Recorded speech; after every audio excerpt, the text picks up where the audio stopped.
Today is January 20th, 2026. About a year from now, hopefully, I'm going to be retired. In preparation for retirement, I had to get some buildings to put all my stuff. Eventually, we're going to build a house on this property. But before we do that, I have to have a place to put everything. And the first building that I had installed here was this one you see behind me. The second building that I had installed is going to be my shop and my store. And I'll take you on a tour and show you how that was installed. It's fascinating. I did need to clear some dangerous trees that could have fallen on the new building. That was cool. Let's see that again.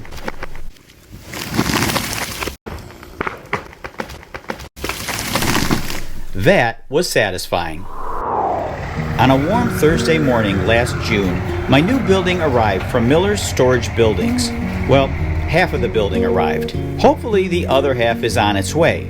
But why did they deliver just half the building? And more interestingly, how did a small crew of Amish men install the two halves, bolt it together seamlessly, and tack on a storefront all in one day? And they were home for supper. I'll answer all of those questions, but first, let's go back to the beginning of how this new 24 by 48 foot building came into being. This all began when I visited Miller's Storage Buildings in Arthur, Illinois.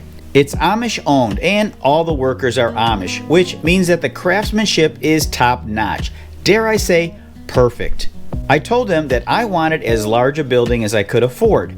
The front is going to be a small store and the back is going to be my retirement workshop. The gentleman quickly drew the plans on his CAD system, or cardboard aided design, also known as a pad of paper. Before they would start building, I needed to have the old garage removed. I did entertain the idea of rebuilding the old garage, but when I started getting quotes and adding them up, it would have cost me more money than just putting in a new building. I posted the old garage pole barn on Facebook Marketplace.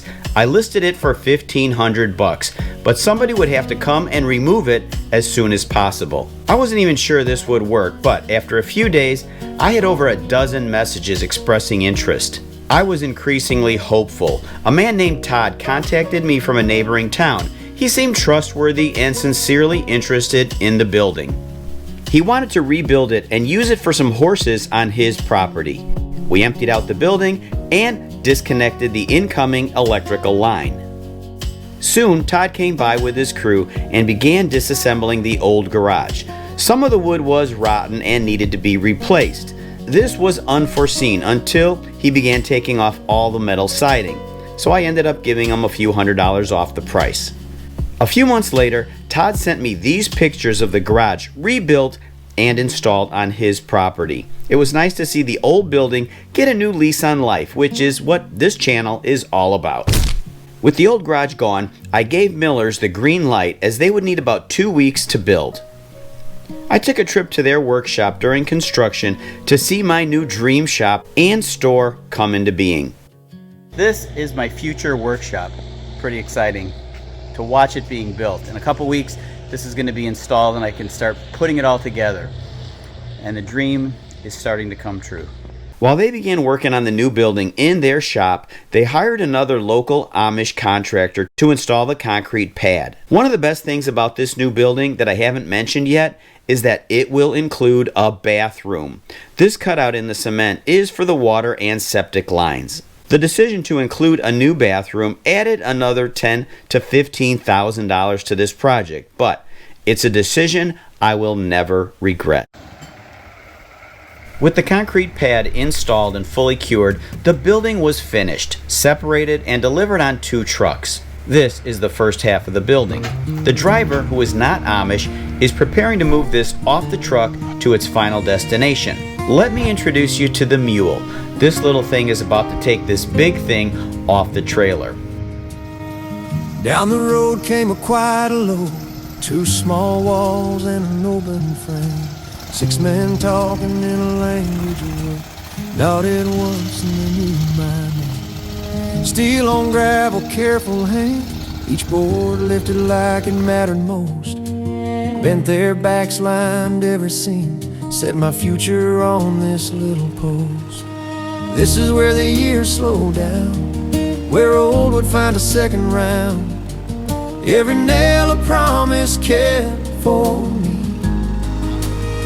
I see my good days waiting at that door, a workshop floor, a little store in this house. Those hands that build my dream.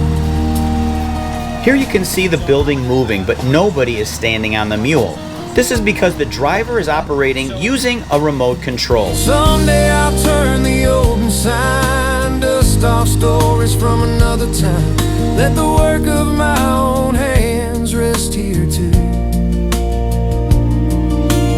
Every shelf, every chair I sand traces back to that traveling span and the quiet crew that saw this vision through.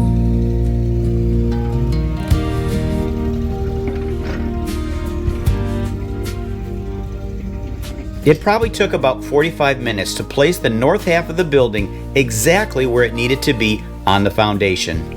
Now, the horizontal transport support beam could be removed. Now it was time for the second half of the building to be moved into place. Here, we had a small problem. The second transport wheel is off the foundation. We had to scramble to find some boards to put down so we could raise the ground for the one wheel. This worked out, and now you can see the two halves coming together.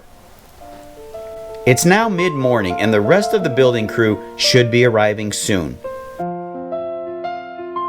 How exciting is this? This is going to be the new store. I can't wait. The guys are finishing up right now, patching this thing together. It comes in two sections. And over here I've got the wood for the front of the store. It's going to be a lean-to, cedar. The young Amish work crew arrived, 6 in total. 2 on the outside working on the storefront lean-to, and 2 workers on the inside installing the cross brace ceiling joists and the ceiling panels. This is where the years slow down, where old wood finds a second round, every nail a promise kept for me. What was once a worn-out garage with broken doors and infested with mice, possums, and raccoons is now an airtight, beautifully handcrafted, Amish-made piece of art and future workshop and an alley pick store. I see my good days waiting at that door, a workshop floor, a little store in this house. Those hands that build my dream. A couple weeks after the building was installed, my friend Brian and I began running all of the electrical outlets, the lights, the switches, everything electrical for the shop and the store. Since it was a very hot day, the first priority was to get the AC units up and running. It took about 3 days to run about 90% of the electrical service. This included several trips to stores, some digging, and a whole lot of sweating. Since all of the ceiling and walls are insulated, we ran the pipes on the outside of the walls. We carefully planned all the runs and outlets, and I think it came out great. All the credit on the electrical work goes to Brian. I was just the gopher and his apprentice. I am not an electrician, but I did learn a lot along the way. Now a home for all I've yet to make, under beams those craftsmen set in place. I'll grow old in the work they gave.